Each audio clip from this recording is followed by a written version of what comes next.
Jamal Washington, PDG de Techfusion Global, reste figé, la marque de la main de l'hôtesse de l'air Heather brûlant encore sur sa joue. La cabine de première classe est plongée dans un silence total.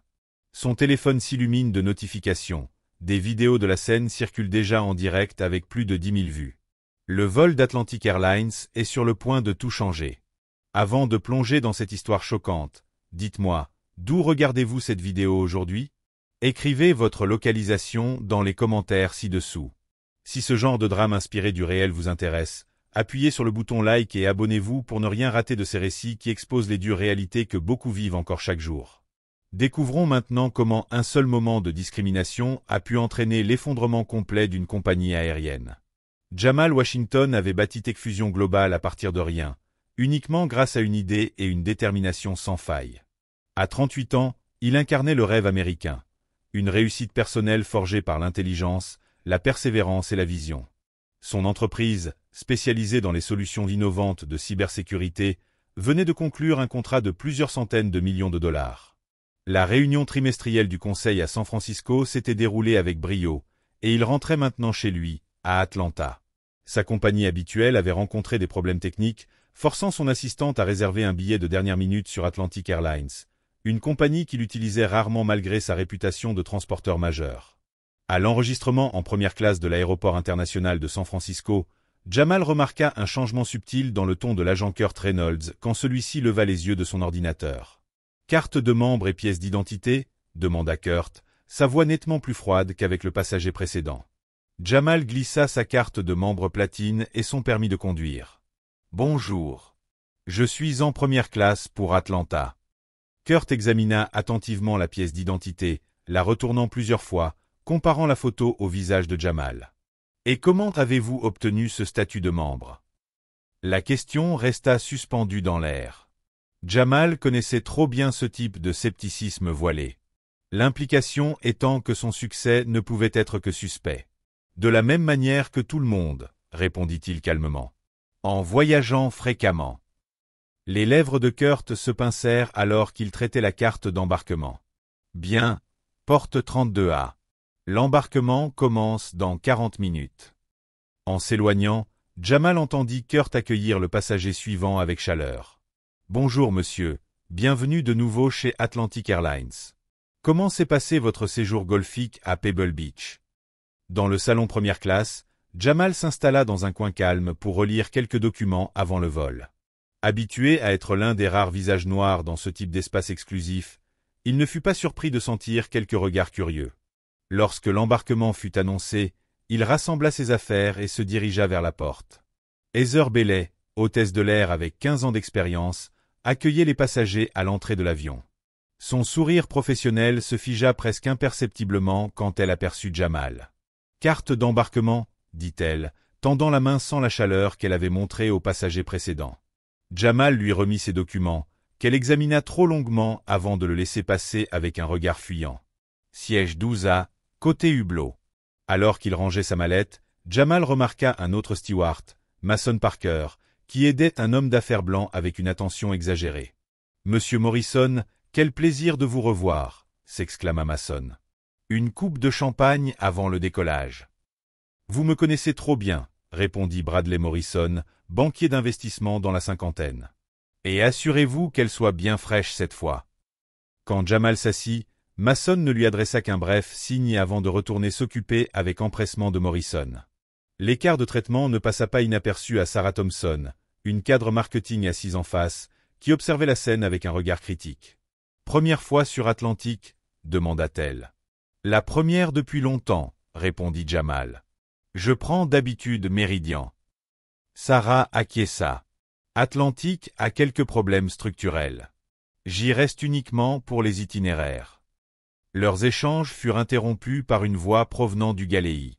Bien qu'un peu étouffée, les mots des heures portaient clairement. « On dirait qu'il n'a rien à faire en première. Probablement payé avec des points ou eu un surclassement. Ils veulent toujours ce qu'ils n'ont pas mérité. » Jamal fit semblant de ne rien entendre, une compétence affinée au fil de sa carrière dans des environnements majoritairement blancs. Il allait mettre ses écouteurs anti-bruit, avant de se rappeler avec frustration qu'il les avait laissés dans sa valise en soute. Le vol de 6 heures lui parut soudain interminable. Quand les derniers passagers montèrent, Jamal remarqua Bradley Morrison l'observant avec suspicion et chuchotant quelque chose à Mason, qui lui jeta un regard amusé. La porte se ferma, les consignes de sécurité commencèrent. Mais déjà, l'atmosphère en première classe était empoisonnée par un courant invisible de préjugés. L'Airbus A320 roula vers la piste. La gorge sèche à cause de l'air recyclé et du stress, Jamal appuya sur le bouton d'appel. Un geste anodin, qui allait déclencher une suite d'événements inimaginables. Heather apparut à son siège, visiblement contrariée. « Oui, dit-elle sèchement. « Pourrais-je avoir un verre d'eau avant le décollage, s'il vous plaît » demanda Jamal poliment. Les lèvres d'Heather se pincèrent. « Nous préparons le décollage. Vous attendrez que nous soyons en vol. » Jamal hocha la tête en silence, bien qu'il ait remarqué que Morrison, de l'autre côté, buvait déjà son champagne.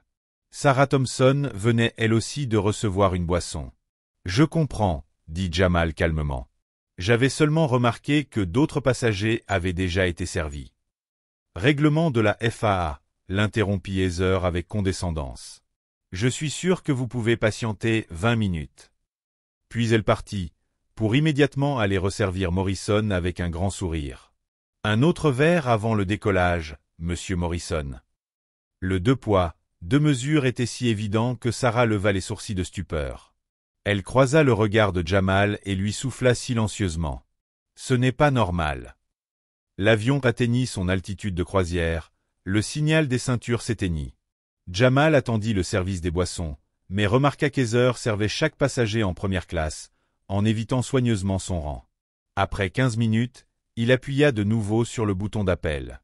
Cette fois, c'est Mason Parker qui se présenta. « Je peux vous aider. »« J'ai demandé de l'eau il y a un moment, » expliqua Jamal. « Nous sommes maintenant en vol, mais je n'ai toujours rien reçu. » Mason jeta un regard vers Heather, qui bavardait joyeusement avec Morrison.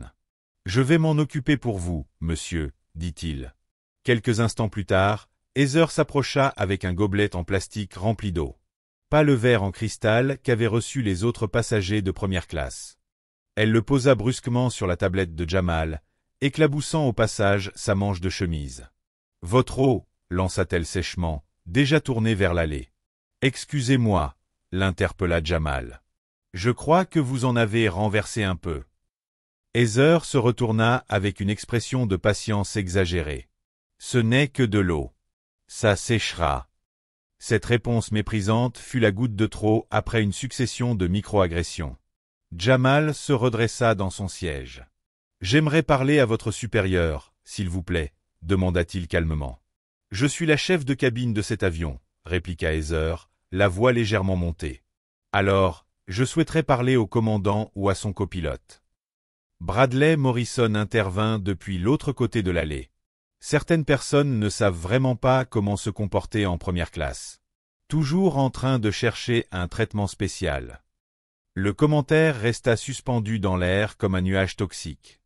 Jamal se tourna vers Morrison. « Je demande simplement à être traité avec le même respect que les autres passagers. » « Et voilà !» ricana Morrison en levant les yeux au ciel. Toujours en train de jouer la carte de la victime. La cabine devint inconfortablement silencieuse. Certains passagers fixaient leurs écrans avec une concentration forcée, d'autres observaient la scène avec un intérêt non dissimulé. Des téléphones commencèrent à apparaître, enregistrant discrètement. « Je ne joue aucune carte, » répondit Jamal posément. « Je suis un client payant qui demande simplement un service égal. » Heather s'interposa entre eux. « Monsieur, vous dérangez les autres passagers. Je vais devoir vous demander de baisser d'un ton. »« Je parle au même volume que monsieur Morrison, » fit remarquer Jamal. « Ça suffit, » siffla Heather. « Je ne tolérerai pas ce genre de comportement agressif. » Le mot agressif déclencha quelque chose chez Jamal. Toute sa carrière, on l'avait souvent qualifié d'agressif ou d'intimidant, quand il n'était que ferme, exactement comme ses collègues blancs. Il n'y a rien d'agressif à demander de l'eau dans un verre comme tout le monde, ou à souligner un traitement discriminatoire, dit-il fermement. « Discriminatoire » hurla presque Heather, la voix montant d'un octave. « Comment osez-vous m'accuser de… » « Je l'observe depuis l'embarquement, » intervint Sarah Thompson. Il a raison. Vous l'avez traité différemment de tous les autres passagers ici. Le visage d'Heather vira au rouge écarlate. Vous ne savez pas de quoi vous parlez. Oh que si, répliqua Sarah, brandissant son téléphone. Et j'ai enregistré les dernières minutes. La situation explosa en un instant. Heather se jeta vers Sarah, semblant vouloir arracher son téléphone, mais Sarah recula. Instinctivement, Jamal se leva pour intervenir, et dans un geste choquant bientôt vu par des millions, Heather se retourna brusquement et le gifla violemment au visage. Le claquement résonna dans la cabine comme un coup de feu. Silence absolu. Jamal resta figé, l'empreinte rouge de la main d'Heather s'épanouissant sur sa joue. Des passagers haltèrent. Presque tous les téléphones de première classe filmaient maintenant. Heather elle-même semblait stupéfaite de son geste, les mains encore levées, les yeux écarquillés par la réalisation de ce qu'elle venait de faire. La porte du cockpit s'ouvrit et le copilote, Dylan Carter, apparut, alerté par le vacarme. « Que se passe-t-il ici » demanda-t-il d'un ton sec. « Elle vient d'agresser ce passager » déclara Sarah clairement, son téléphone toujours en train d'enregistrer. Mason Parker resta figé dans le galéi, le visage blême. Bradley Morrison s'était soudainement tu. Alors que le choc de Jamal laissait place à la compréhension, son téléphone se mit à vibrer sans arrêt. Les vidéos circulaient déjà sur les réseaux sociaux, les compteurs de vues explosant. Atlantic Airlines venait d'allumer une crise qui allait la consumer entièrement. Mesdames et messieurs, ici le commandant Raymond Harris. En raison d'un incident à bord, nous dérivons vers l'aéroport international de Nashville. Veuillez regagner vos sièges et attacher vos ceintures. Équipage, préparez la cabine pour l'atterrissage. L'annonce déclencha une vague de murmures dans l'avion.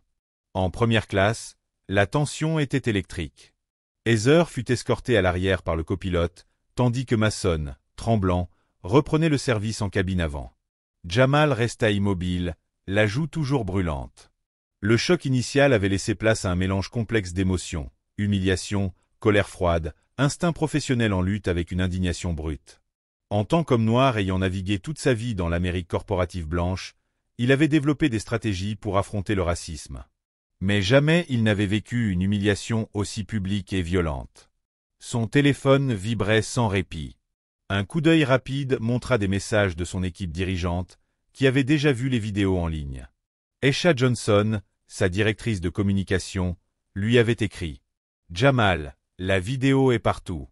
2 millions de vues en 8 minutes. » CNN demande un commentaire. « Que veux-tu faire ?» L'avion avait quitté San Francisco seulement 30 minutes plus tôt, et l'incident était déjà une affaire nationale. Jamal ferma brièvement les yeux pour se recentrer. Quand il les rouvrit, Sarah le regardait avec inquiétude. « Ça va ?» demanda-t-elle doucement. « On a connu mieux », répondit-il d'une voix maîtrisée malgré la tempête intérieure. « Merci d'avoir pris la parole. »« Ce qu'elle a fait est impardonnable, » répliqua Sarah. « Et je t'ai envoyé la vidéo complète par email. Tu en auras besoin. » Bradley Morrison, jusque-là muet depuis l'explosion des heures, se pencha à présent, un ton mielleux remplaçant son hostilité passée. « Écoute, c'était malheureux, mais ces choses arrivent dans le feu de l'action. Peut-être qu'on pourrait trouver une solution discrète.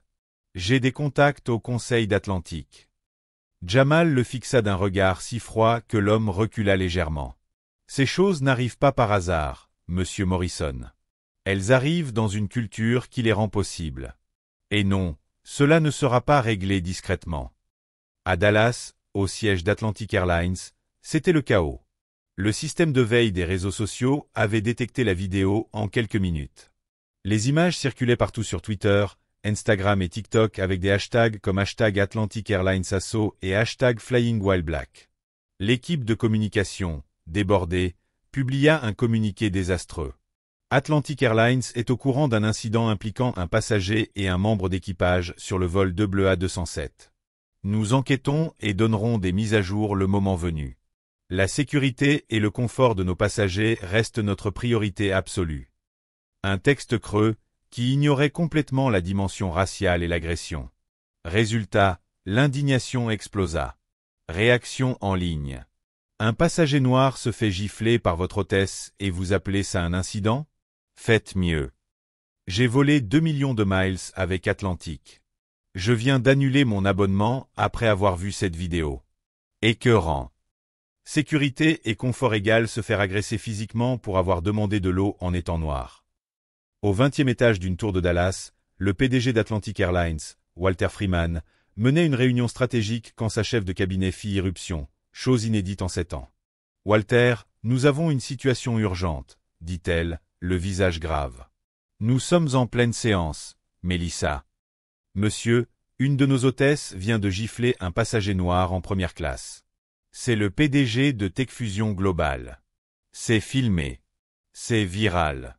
Et notre action vient de perdre 8% en 11 minutes. » La salle de réunion se figea. Techfusion Global était une entreprise du Fortune 500.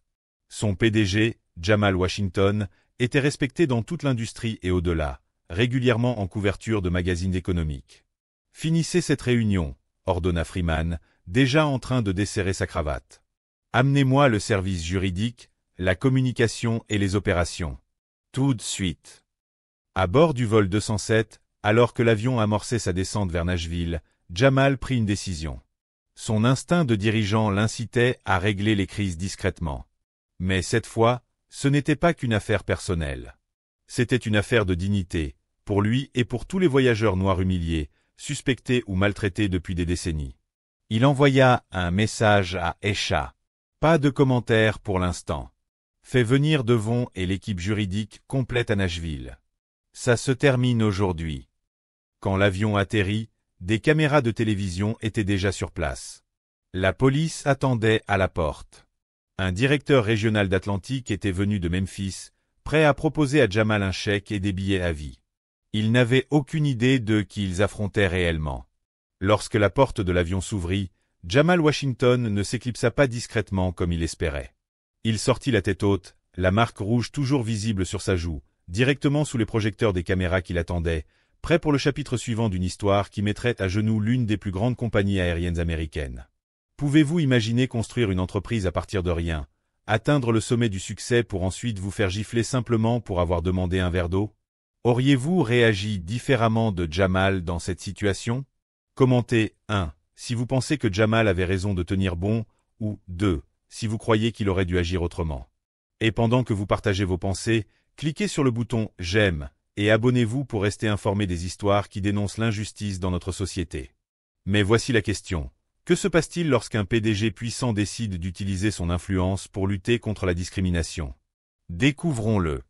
Dans les 2 heures suivant son atterrissage à Nashville, Jamal Washington était passé de victime à adversaire redoutable.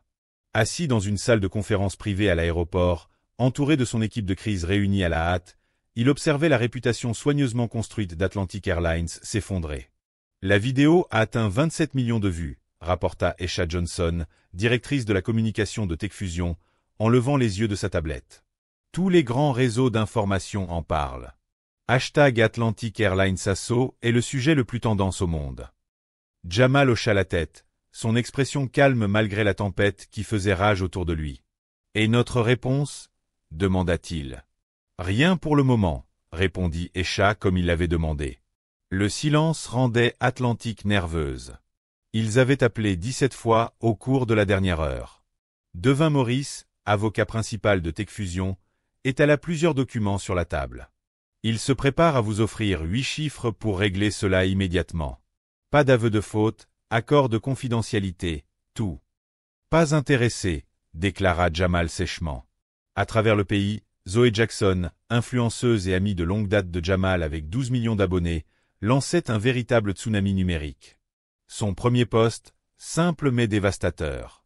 Mon ami Jamal Washington a construit une entreprise d'1 milliard de dollars à partir de rien.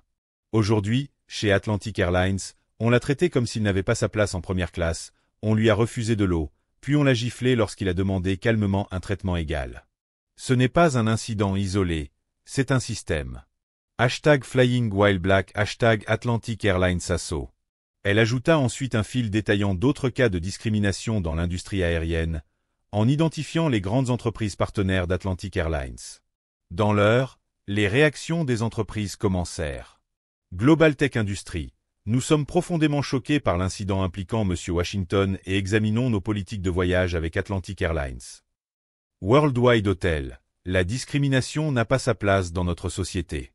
Nous suspendons notre partenariat avec Atlantic Airlines en attendant l'enquête. À Wall Street, l'action d'Atlantic Airlines s'effondrait. La négociation avait été suspendue après une chute de 22%, et à la reprise, la chute continua. Les analystes prédisaient des dommages catastrophiques à la réputation de la compagnie. Le directeur régional d'Atlantic, Philip Dawson, transpirait malgré le froid de la salle. Monsieur Washington, au nom d'Atlantic Airlines, je tiens à exprimer nos plus sincères regrets pour cet incident. Une agression, corrigea calmement Jamal. Oui, l'agression. Nous voulons réparer cela.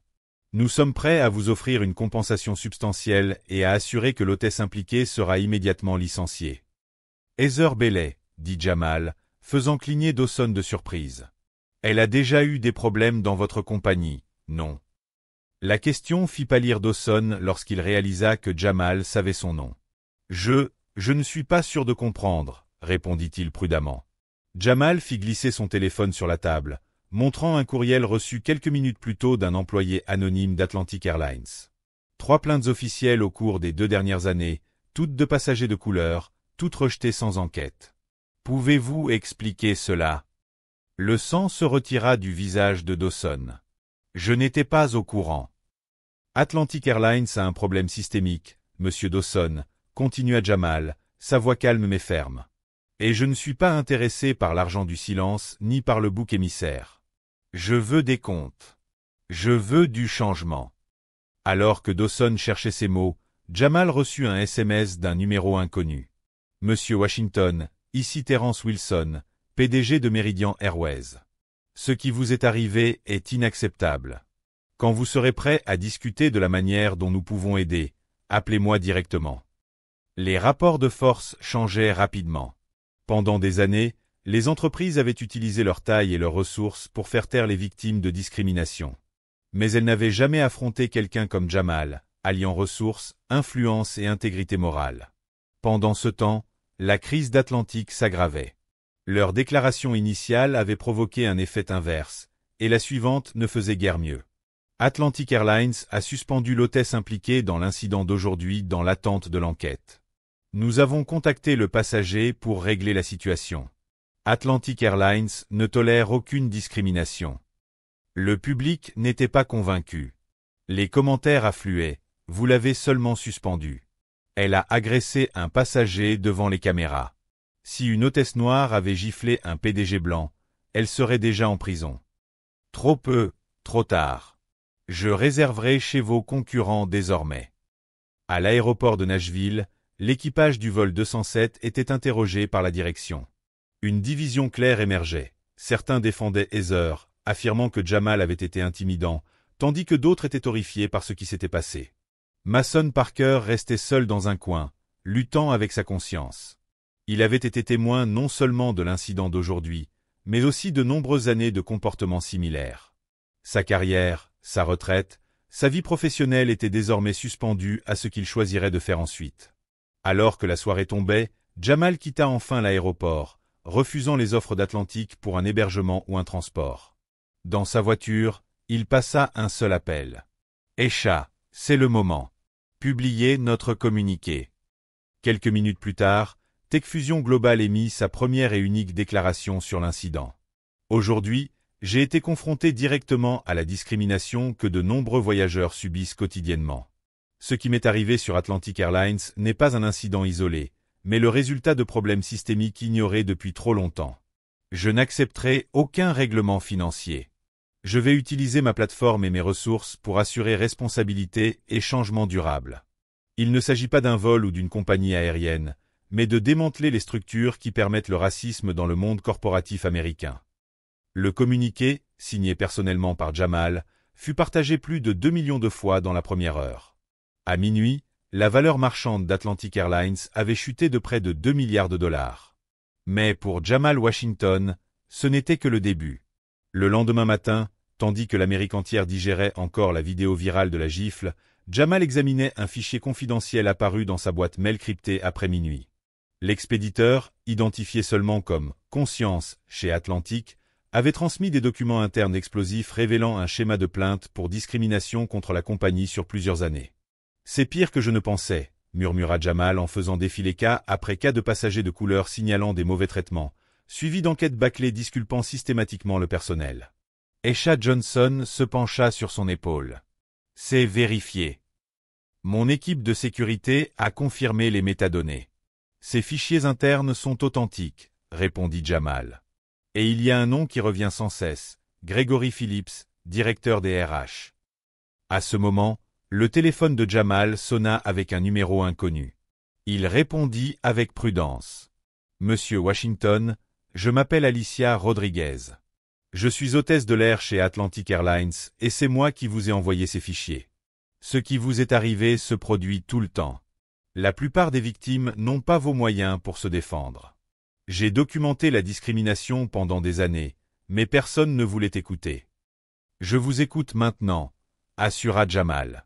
Mais vous prenez un énorme risque, répondit-elle. Mais après avoir regardé cette vidéo, je ne pouvais plus rester silencieux. Alicia expliqua comment Gregory Phillips, directeur des ressources humaines d'Atlantic depuis 8 ans, avait systématiquement enterré les plaintes pour discrimination, en particulier celles déposées par des passagers de couleur.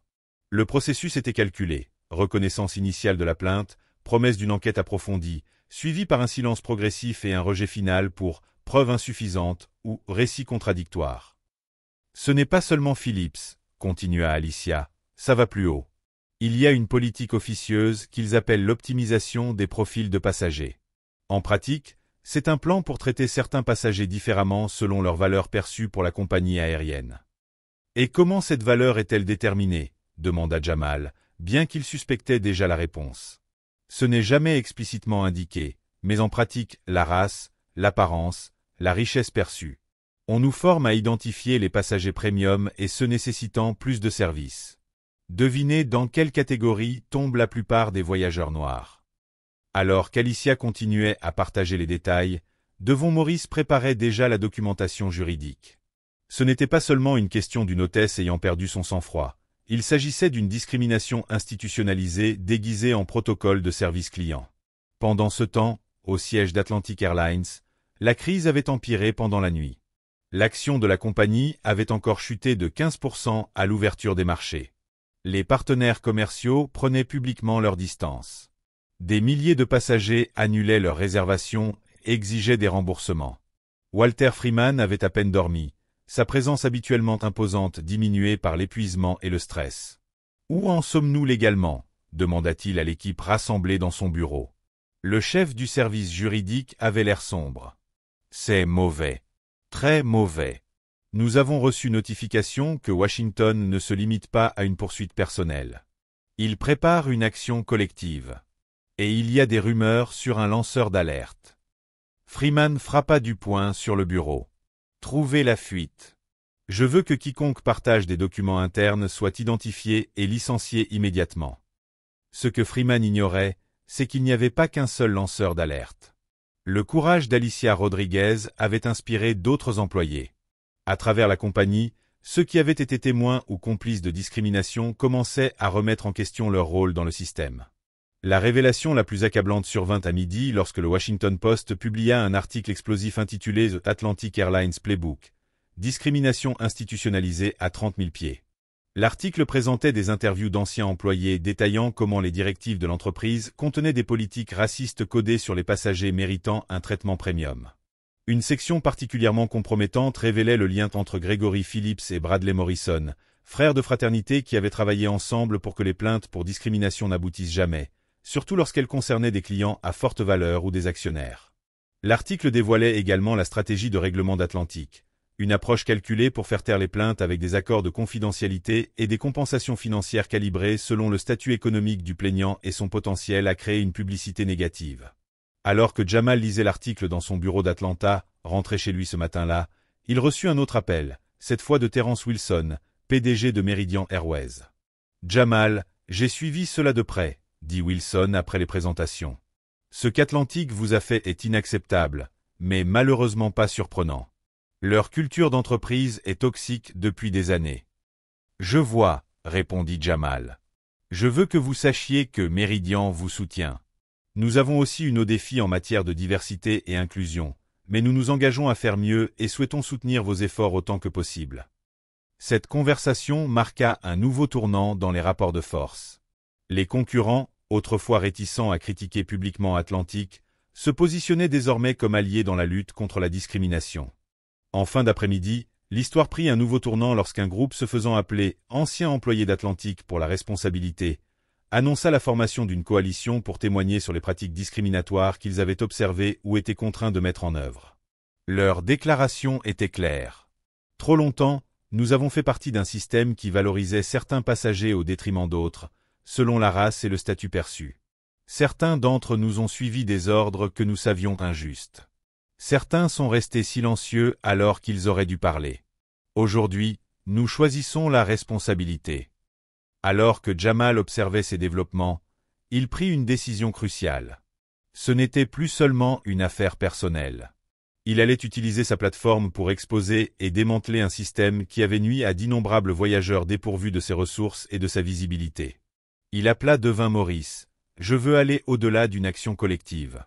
Je veux une enquête complète sur les pratiques de discrimination dans l'industrie aérienne.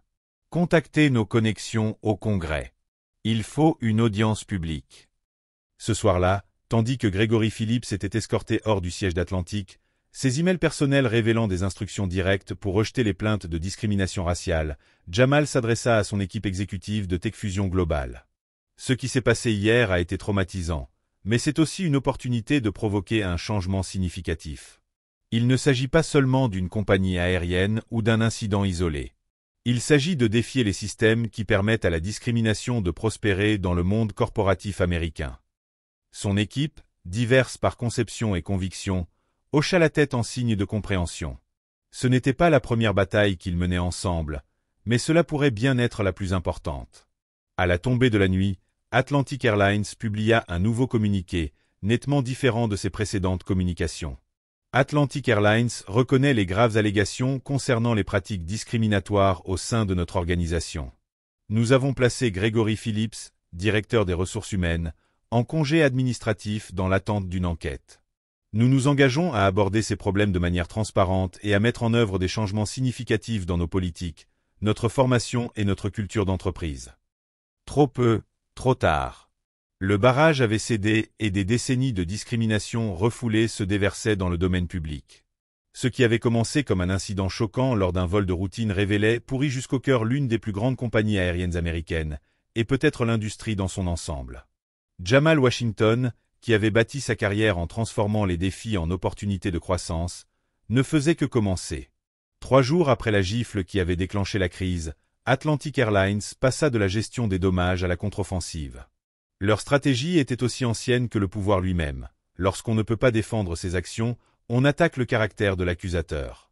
Le premier assaut vint d'une source inattendue. The Financial Examiner, publication commerciale réputée, publia un article mettant en question la croissance rapide de TechFusion Global et insinuant que la réussite de Jamal reposait sur des tactiques agressives plutôt que sur de véritables avancées technologiques. En quelques heures, des articles similaires apparurent sur diverses plateformes, semant le doute sur les pratiques commerciales, la vie personnelle ou le tempérament de Jamal. Aucune accusation directe n'était nécessaire. L'objectif, faire douter de sa crédibilité. Jamal reconnut immédiatement ce schéma. Son téléphone bourdonnant de messages inquiets, il réunit son équipe de crise pour une réunion d'urgence. Ils essaient de changer le récit, leur dit-il, la voix calme malgré la portée personnelle des attaques. Il ne s'agit plus de discrimination, mais de savoir si je suis digne de confiance. Esha Johnson hocha la tête, sombre, classique assassinat de personnage. Et j'ai retrouvé 3 de ces articles liés à Porter & Klein PR, leur cabinet d'Atlantic Airlines. Pendant ce temps, Bradley Morrison était devenu le visage public de la défense d'Atlantic. Dans une interview soigneusement chorégraphiée sur Business Today, le banquier d'investissement devenu porte-parole se présenta comme un simple témoin d'un scénario complètement différent de ce qui apparaissait dans les vidéos virales. Face à cette tempête, Jamal Washington resta imperturbable. Il comprit que la lutte ne se limitait pas à son incident personnel. Il s'agissait de dénoncer un système entier. Grâce à sa détermination, à ses ressources et au courage de lanceurs d'alerte comme Alicia, Il transforma un acte d'injustice en mouvement pour le changement. Atlantic Airlines, ses dirigeants et ses alliés apprirent à leurs dépens que sous-estimer ceux qui défendent la justice pouvait mener à l'effondrement d'une institution apparemment invincible. Ce qui avait commencé par un simple verre d'eau devint le catalyseur d'une révolution dans l'industrie aérienne et un exemple pour tous ceux qui refusent de tolérer l'injustice.